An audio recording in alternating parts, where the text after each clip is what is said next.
Straight into it. Hi everyone, Simon Foster, Festival Director of the Sydney Science Fiction Film Festival here. With thanks to Maslow Entertainment, we are very lucky to be co-presenting the Australian theatrical season of one of the most exciting and complex and compelling science fiction visions of the year. It's called LAPSIS. It's in Australian cinemas from June 3.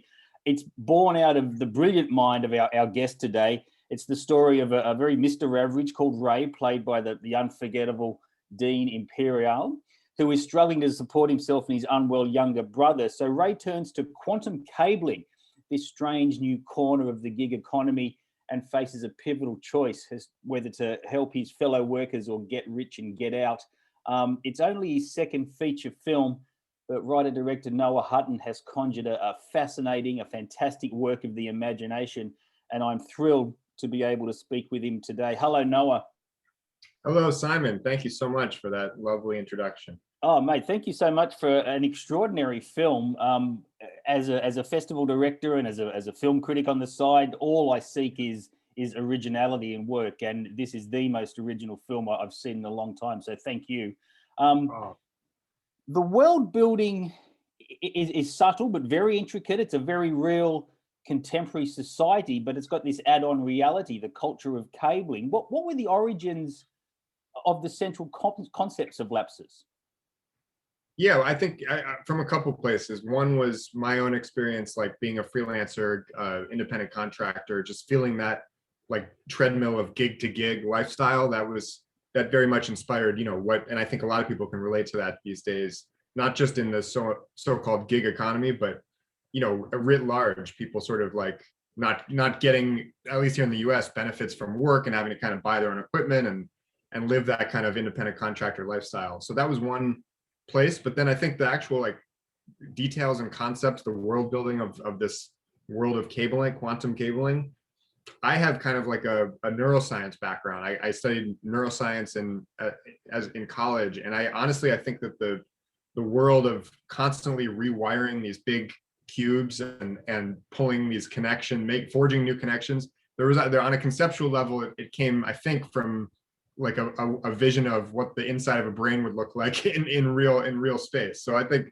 that just sort of helped me get the mechanics of it, the constant like plasticity of a world needing to be rewired. And beyond that, just all the little details fill in from things we read in the headlines about Uber drivers, Amazon workers, people being sort of, their work being gamified, rewards for, a certain streak of routes in a row. All of these things that people have seen in the headlines and probably have experienced firsthand. I think a lot of that slipped into the film. It's such a unique story, so I'm sort of reluctant to ask your influences, but who are the authors or the artists or the filmmakers who've infused your storytelling and your visual style? Oh, there was a film that really rocked my world in 2012 that I talk about a lot, which was Holy Motors by Leos Carré. And, that I looked to that. And I also was, early on, like in growing up, I was a huge early Charlie Kaufman head. So those early Charlie Kaufman, Spike Jonze collaborations, certainly being John Malkovich. And, I think an element of Terry Gilliam in Brazil, the kind of gonzo sci-fi. And, I also, it's murky, things creep in from the edges, but those are some of the main ones. Well, that raises an interesting point. There's enough, insidious tech and corporate and capitalist immorality in the world today to have set this story just clearly in modern times. Why did you choose to work in the sci-fi space?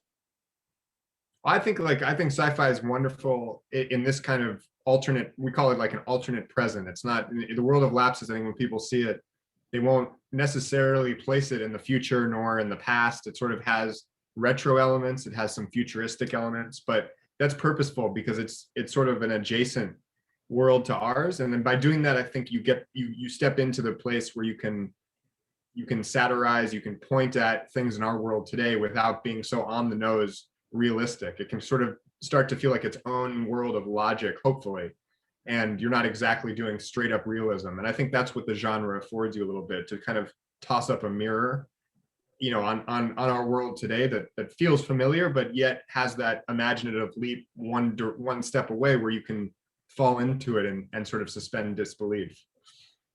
Dean is fantastic as sort of that schlubby everyman Ray. He's about as un-sci-fi leading man as you can get, but he's perfect in the part. Describe for us what Dean embodied in the Ray that you'd written. Yeah, Dean. So Dean was a friend of mine for many years before this. He had never been in a feature film before. He'd been in one short film many years ago, but he was not trying to be an actor. Wow.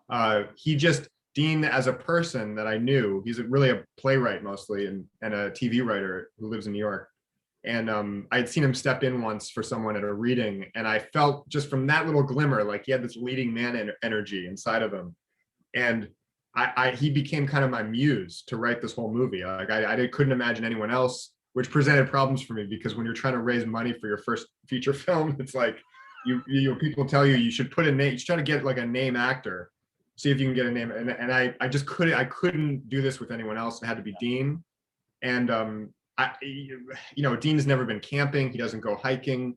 So thinking of putting him in those situations was great inspiration for me always as I was writing. And he really ultimately, Dean kind of dresses like Ray dresses in the film.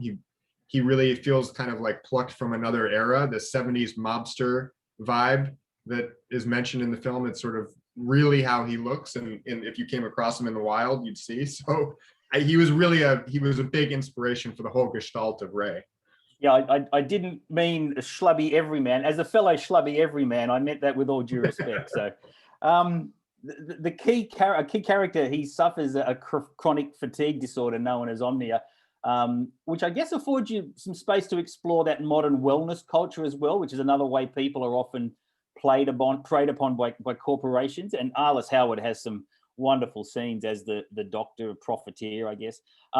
You score some pretty cutting satirical points there as well. Yeah, Omnia was, this is kind of like a catch-all for a strange illness that is afflicting mostly younger men, and there's all sorts of it again in this world of sort of scams upon scams. This is another dimension of it.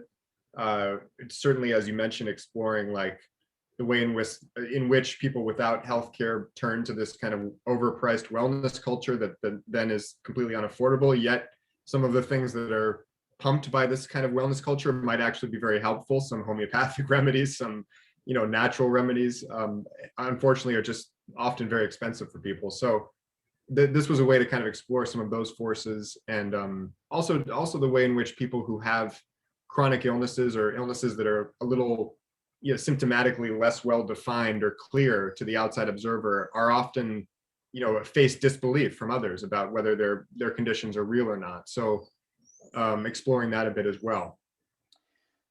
And the character of Anna, played by Madeline Wise, is a really sort of charismatic, even enigmatic sort of central part of the film. She introduces us to the difficulty of developing and mounting workers' movements within a gig economy when people are isolated from each other, and certainly we've gone through a year of that. Do you think this message is especially poignant now that people are working from home?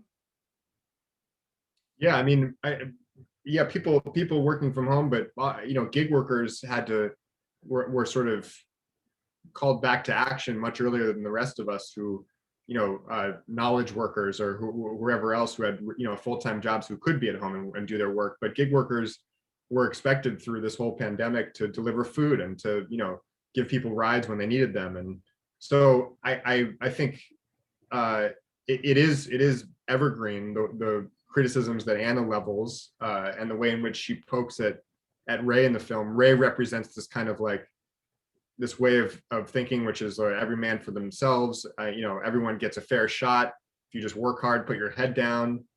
And so Anna poking at that, I think for me at least, as the screenwriter, I was really, those are two voices inside of myself. I definitely grew up maybe thinking more like Ray, and my political awareness has given me more of Anna over time. But I wanted to explore those two positions in dialogue because, as you say, I think it is still very pertinent, especially as gig workers try to, here in the US and around the world, try to fight for those sort of basic affordances and protections on the job. And I think, and thankfully for me, and I don't want to give away too much of the ending here, but there's a very hopeful undercurrent to how LAPSIS plays out. There's a human connection between the key characters, despite their circumstances. Was it important to you that the film not veer completely into this dark, depressing vision of a future world or a different world of a hopeless corporate-run existence? Yeah, I think that the hope is on that level of human connection. It's the hope for, if you're talking about, you know, collective action, as is, you know, portrayed in the film, it's depends on human connection, but it also, you know, we're so alienated so often, especially when we're at home having to work away from being in a physical space with one another. There's such a sort of separate, you know, atomization of people in our world today. And that is where I place my chips. I think human connection, people coming together and banding together and having that kind of solidarity is the way to change anything. I couldn't agree more. I'm so enthused that a film like LAPSIS is finding its way to Australian cinemas. It's on the big screen from June 3 down under. Thank you for your work, Noah, and thank you for joining us here at the Sydney Science Fiction Film Festival. Hope to see you in Sydney soon. Thank you, Simon. We really appreciate your support of the film and hope to see you soon. Thank you, mate.